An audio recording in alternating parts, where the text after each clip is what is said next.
요한복음 15장 요한복음 15장 5절에서 14절까지 보도록 하겠습니다. 오늘 말씀은 두 가지의 메시지로 나누어 볼 수가 있습니다. 첫째는 나는 포도나무요 너희는 가지라, 이렇게 선언을 하며 시작합니다.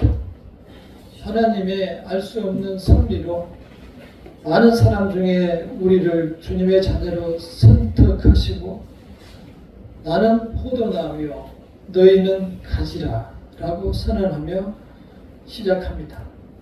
그리고 이 포도나무에 붙어있지 않는 가지는 밖에 버려져서 마르고 사람들이 주워다가 불살라 버린다고 분명히 그 비참한 최후를 말씀하고 있습니다. 두 번째는 너희는 내가 너희를 사랑한 것처럼 서로 사랑하라 라고 말합니다. 이것은 명령입니다. 오늘 이 말씀을 생각해 보도록 하겠습니다. 우리는 하루를 또는 한 주를 살아가는 것이 너무너무 바쁜 시간을 보내기 때문에 천국과 지옥 또한 인생의 의미조차 생각할 겨를 없이 살아갑니다. 우리는 이렇게 살아가는 동안에 내 얼굴이 늙어가고 나의 자녀는 성숙되고 우리는 외로운 노후를 맞게 되는 것을 보게 됩니다. 인생의 처음과 끝으로 이어지는 이 말씀을 듣고 오늘 우리가 가는 길을 돌아보고 다시 앞을 생각해 보도록 하겠습니다. 먼저 나는 포도나무요 너희는 가지라 하신 선언에 대해서 생각해 봅니다. 이 말씀은 우리가 하나님과 뗄 수 없는 관계라는 사실을 선언적으로 말씀해 줍니다. 우리는 다른 사람들과 똑같이 이 세상에 태어나서 똑같이 부모를 두고 똑같이 사회에서 살아갑니다. 특별히 다른 일을 하지도 않습니다. 그런 많은 사람들 중에서 이 믿는 자녀들에게, 성도들에게, 오늘 우리들에게 너희는 나의 가지라 라고 선언합니다. 이 말씀을 듣는 성도가 되시기를 간절히 축원합니다. 아멘. 이 운명적인 만남은 마치 우리 인간 사회를 보면은 우리가 부모에게서 태어나는 것과 비슷합니다. 우리가 부모를 선택해서 태어나는 것이 아니고 어느 날 갑자기 부모에게서 우리가 태어나고 어떤 사람은 농촌에서 태어나고 어떤 사람은 도시에서 태어나고 어떤 사람은 부잣집에서 태어나고 어떤 사람은 가난한 집에서 태어나고 또한 어떤 사람은 건강하게 태어나지만 어떠한 사람은 불편한 몸으로 태어난 것처럼 우리는 끊을 수 없는 운명의 관계로 우리의 삶이 시작되는 것을 볼 수가 있습니다. 그러나 어떠한 관계가 됐든 우리가 부모와의 관계는 이렇게 운명적인 관계가 되어서 떼어낼 수 없는 관계가 되는 것이고 하나님께서는 지금 우리가 포도나무에 붙어있는 가지라 라고 말하고 있습니다. 우리가 그러한 사실에 대해 다시 한번 생각해 봅니다. 전에도 한번 보았습니다만 제가 우리 손주를 둘째가 한참 크고 있어서 첫애를 데려와서 한 달을 데리고 있었습니다. 처음에 데려온 날 얼마나 우는지 차에 태웠을 때는 잠들어서 괜찮았는데 집에 와서 깨고 보니까 얼마나 울어대는지 도저히 집안에 있을 수가 없었어요. 밖으로 나가서 아파트를 돌면서 달래도 그냥 몸을 비틀면서 울어대니까 대책이 없었어요. 계속 울어서 안 되겠다, 집에 가자, 엄마한테 가자 해도 소용없고 그래서 진짜로 데려다 주려고 다시 차를 탔어요. 다시 차를 타고 차를 타면은 그래도 이제 곧 간다, 엄마한테 간다. 그래도 계속 우는 거예요. 그래서 시내를 한참 도는데 아이가 지쳤는지 갑자기 음메 큰 소리가 난다고 하면서 잠이 들었어요. 그렇게 해서 한 달을 지나고 갔는데 그렇게 달래는 동안에 부모가 되지 않은 저희 입장에서는 너무 불쌍했어요. 그리고 그 마음을 참 잊을 수가 없어요. 그 자녀가, 아이가, 손주가 얼마나 엄마가 보고 싶었는지 자기는 자기의 마치 생명줄이 끊어지는 것처럼 그렇게 울어대는 것이었습니다. 하나님께서 우리에게 나는 포도나무여 너희는 가지라 라고 했을 때 우리도 역시 하나님으로부터 떨어지는 것을 그렇게 간절함으로 울고 기다리며 하나님 품으로 돌아가기를 원하는 하나님의 자녀가 되어야 합니다. 분명한 한 가지는 하나님으로부터 떨어지는 그 가지는 불이 태워진다는 것입니다. 또 한쪽에 분명한 한 사람은 반드시 새하늘과 새 땅을 찾아간다는 것입니다. 우리는 그러한 정해진 인생길에 대해서 깊이 생각할 수 있어야 합니다. 사람들은 누구나 자기의 운명에 대해서, 내일에 대해서 알지 못합니다. 젊은이들은 자기들의 젊음을 자랑하고 노인들은 자기들의 가진 것을 자랑하고 건강한 사람들은 자기의 건강을 자랑하지만 인생의 운명은 알 수가 없습니다. 얼마 전에 지난주에 그 항암하는 노부부의 상가를 갔다 왔습니다. 먼저 부인이 할머니가 췌장암에 걸려서 그야말로 시한부 상고를 받고 1년을 넘기며 살아가는 참 특이한 경우입니다. 그러나 그 할아버지는 뒤늦게 암이 걸렸음에도 굉장히 빠른 속도로 암이 진행됐고 두 부부는 동시에 항암 치료를 받고 있었습니다. 그런데 오히려 늦게 암에 걸렸던 할아버지가 훨씬 빨리 돌아가고 할머니는 오히려 더 건강해지는 그러한 상황으로 바뀌었습니다. 그 상가에 가서 참 특이한 점은 굉장히 표정이 밝은 사람이 한 명이 있었어요. 웃고 다니는데 누굴까요? 며느리.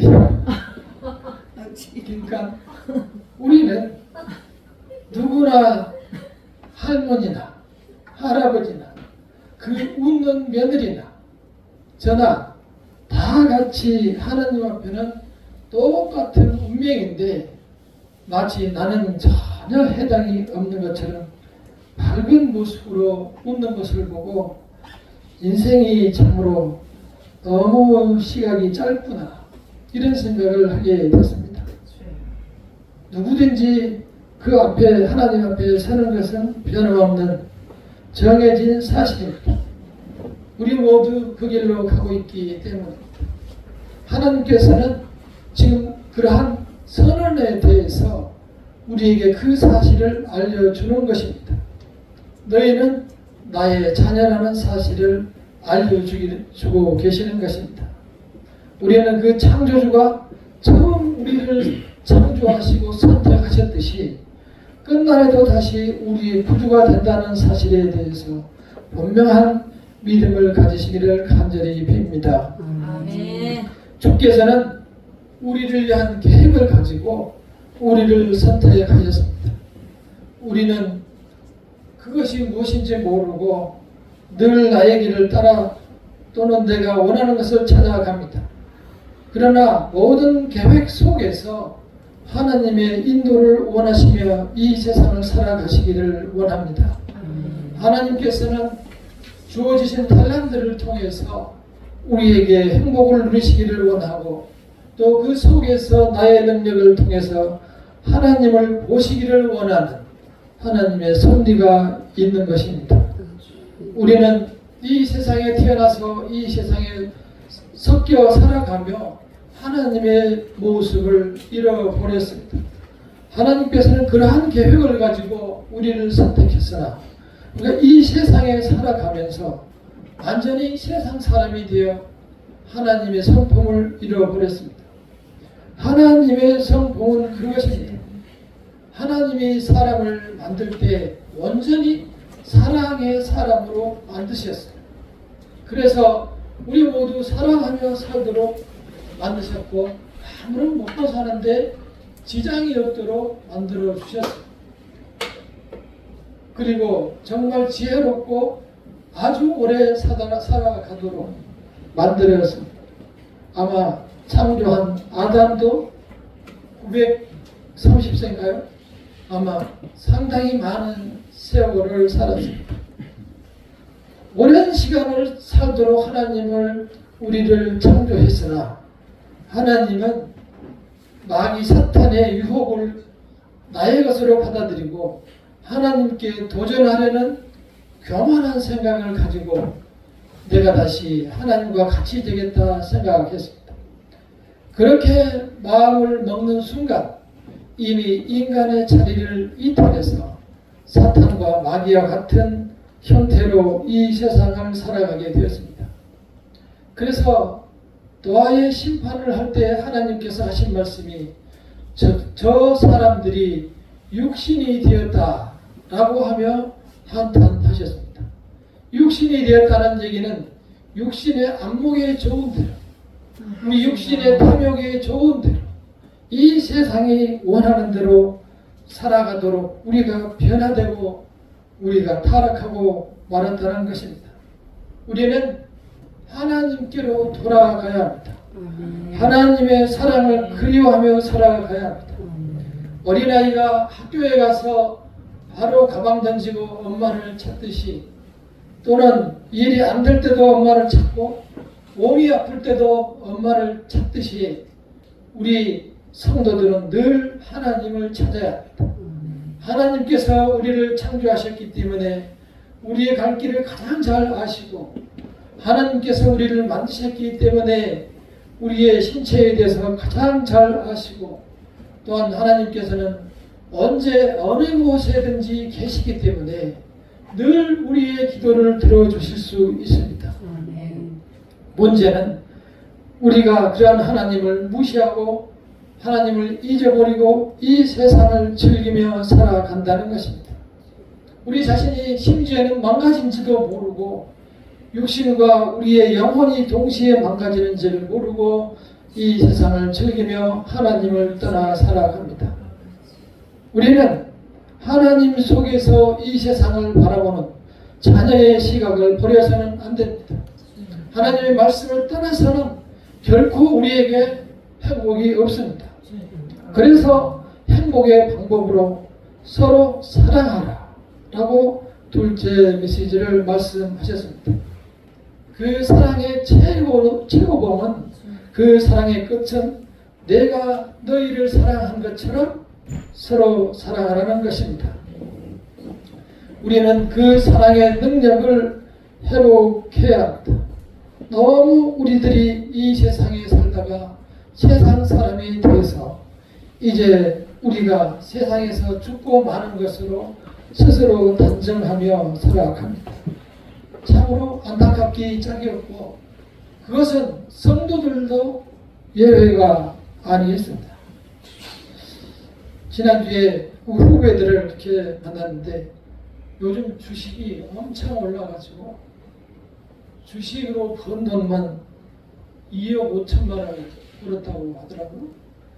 또 자기 부인은 1억 7천만 원을 벌었다고 하면서 지금 부사장으로 있는데 그만두겠다고 나는 1년만 다니고 그만두겠다고 지금 6월이니까 6월 다 돼가니까 6개월만 더 다니면 끝이다고 하면서 기다리고 있더라고요.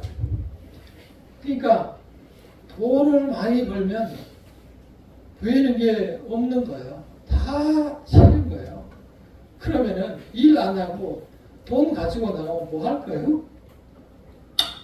돈 가지고 나가면 또 다른 욕심이 들고 또 다른 욕망을 갖게 돼서 결국은 내 자신이 일을 하지 않고 준비하지 않고 이 세상에 적응하지 못하면서 또 다른 욕망과 죄에 휩쓸려 이 세상을 살아가게 됩니다. 우리는 이 세상에 살아가되 하나님의 구별된 자녀로 산다는 사실을 결코 잊어서는 안 됩니다. 하나님의 자녀로서의 자부심과 또한 하나님의 자녀로서의 이 세상에서 소망을 가지고 살아가야 합니다. 세상 사람들과 똑같이 이 세상을 살아가면 세상 욕망으로 완전히 나를 채워야 나도 행복을 누리게 됩니다. 어리석은 짓입니다. 요즘 선거철이 되었죠. 선거철이 되어서 밖에 나가보면 16명이나 이렇게 사진이 붙어 있는데 이렇게 제가 가까이 가서 보니까 참 전부 천사같이 이쁘고 웃는 얼굴로 대부분 이렇게 저처럼 대부분 입이 벌려있는 16명 중에 15명이 이렇게 웃으며 사진을 찍었어요.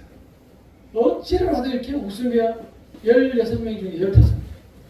그 한 명은 입은 비록 벌리지 않았지만 역시 이렇게 미소를 짓고 사진을 찍었어요. 그래서 그 사진만 보면은 16명을 다 뽑아야 될 것 같아요. 근데 몇 명만, 절반만 뽑는지 하여튼 몇 명을 뽑는지 모르겠지만 요즘은 그냥 색깔 표시도 없이 거의 다 이렇게 비슷하더라고요. 그런데 그 사람들이 언론에서 쏟아낸 그 말들을 보면은 정말 험악해요. 시기와 분노와 질투와 저주와 당진것과 아주 악한 모습들을 그 입으로 쏟아내요. 선사와 같은 얼굴 속에서 그 쏟아내는 말은 정말 마귀보다 훨씬 마귀 같은 그러한 말을 쏟아내고 있는 사람들이 우리의 지도자가 되겠다고 저렇게 나와 있고 또 그 사람들이 우리의 지도자가 될 거예요. 우리가 그러한 세상 속에 살아가고 있습니다. 성도는 이 나라의 백성이 아닙니다. 성도는 천국의 백성입니다. 우리는 하나님의 자녀입니다. 거룩하신 하나님은 우리에게 그 내가 너희를 사랑한 것처럼 너희도 사랑하라고 했어요. 모든 것을 다 준 그러한 사랑을 겸손하게 하나님의 자녀로서 모든 것을 다 내어놓으신 그 겸손으로 사랑하라고 했어요. 남을 속이지 말고 거짓말하지 말고 온전히 다른 사람에게 선한 행위를 나의 마음속에서 우러나오는 선한 행위를 하라고 하나님께서 가르쳤지 저들처럼 입술로는 온갖 더러운 것을 토해내는 개보다 못한 그러한 말을 하는 사람으로 살아가라고 말하지 않았어요. 저는 정치인들 얘기만 나와요. 속에서 이렇게 올라와서 어쨌든 그 사람들이 우리의 지도자가 한다는 일은 슬픈 일이에요. 그러한 세상에서 우리가 살고 있다는 사실이 우리는 또다시 그러한 사람들이 인도하는 방향대로 우리가 살아가기 때문에 거기에서 구별된 성도로서 우리 자신을 곱게 거룩하게 보존하도록 애쓰시기를 바랍니다. 그리스도의 사랑이라는 것은 고귀한 사랑이고 존엄한 사랑이고 이 세상에서는 누구에게도 나에게 주지 않는 참으로 귀한 선물입니다. 우리가 높은 사람한테 귀한 사람한테 선물을 할 때는 선물 박스에 들어있고 또다시 그것을 보자기로 싸서 또 그리고 본인이 직접 들고 가서 그분의 시간에 맞춰서 전달을 해준 정도로 귀한 분한테는 아주 정성을 다해서 선물을 줍니다. 하나님께서는 정말 자기의 그보다도 훨씬 소중한 자신의 독생자를 이 세상에 그냥 제물로 주셨어요. 우리처럼 별 관심이 없어도 너희들은 나의 택한 백성이라고 하면서 하나님께서 우리에게 끝없는 사랑을 실제로 보여주셨습니다. 우리가 할 일은 그분의 사랑을 닮아가는 것입니다. 우리가 마음에 그 사랑을 늘 그리면서 나도 그렇게 사랑할 수 있도록 주님의 자녀의 모습을 닮으며 또 그렇게 애쓰며 살아가야 합니다. 아멘. 그러한 사람에게 주신 약속이 있습니다.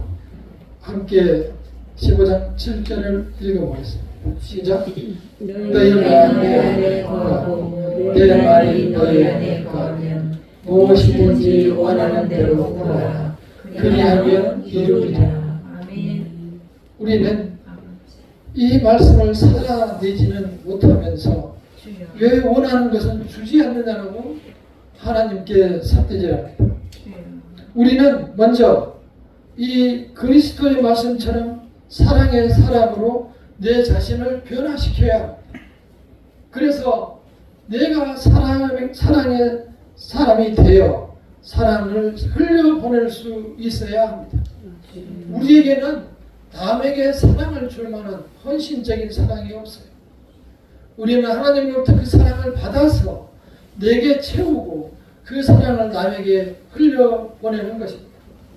그래서 고린도전서 13장에서 사랑이란 무엇이냐고 물어봤을 때 하나님께서는 모든 것을 참으며 모든 것을 견디는 것으로 사랑을 얘기하고 있습니다. 사랑은 우리의 고생과 노력과 애쓰고 참고 인내함을 필요로 합니다. 그랬을 때 온전한 사랑이 됩니다. 이제 가정의 달을 맞이하여 사랑에 대하여 많은 말씀을 드렸습니다. 그 끝은 그것입니다. 우리가 예수 그리스도의 사랑을 본받으며 나의 것으로 만들어내며 하나하나 그것을 나의 삶에 실천해 나갈 때, 내 삶의 일부가 되었을 때 우리가 주께서 예비하신 큰 축복과 우리가 기도하는 그 소원에도 그리스도의 사랑이 함께 하신다는 것입니다. 하나님께서 왜 이 사랑하라 해놓고 또 보너스로 축복을 넣어주셨을까요? 사랑하지 않기 때문이에요. 아무리 하나님께서 사랑을 강조하고 기록해서 보여주셨더라도 사람들은 여전히 돌아서면 뉴스에 나오듯이 무서운 모습으로 사람이 잔인한 모습으로 무정한 모습으로 나오는 것을 볼 수 있습니다. 우리 말씀을 들은 성도들은 하나님의 자녀로 거듭나기를 애쓰시기를 바랍니다. 하나님의 자녀로 하나씩 거듭날 때 하나님의 축복도 하나씩 우리에게 옵니다. 그랬을 때 우리는 그 사랑을 차양분으로 삼아서 또 다른 사랑을 실천하고 그렇게 해서 사랑의 사람이 되었을 때 모든 내가 원하는 기도 이외에 축복으로 임하실 것입니다. 사랑은 노력하고 훈련해야 합니다. 삶 속에서 나의 삶이 돼야 내가 행복을 누리며 그리스도의 향기가 되는 것입니다. 이제 그리스도의 향기로 살아내도록 힘쓰는 한 주간이 되시기를 간절히 축원합니다. 아멘. 기도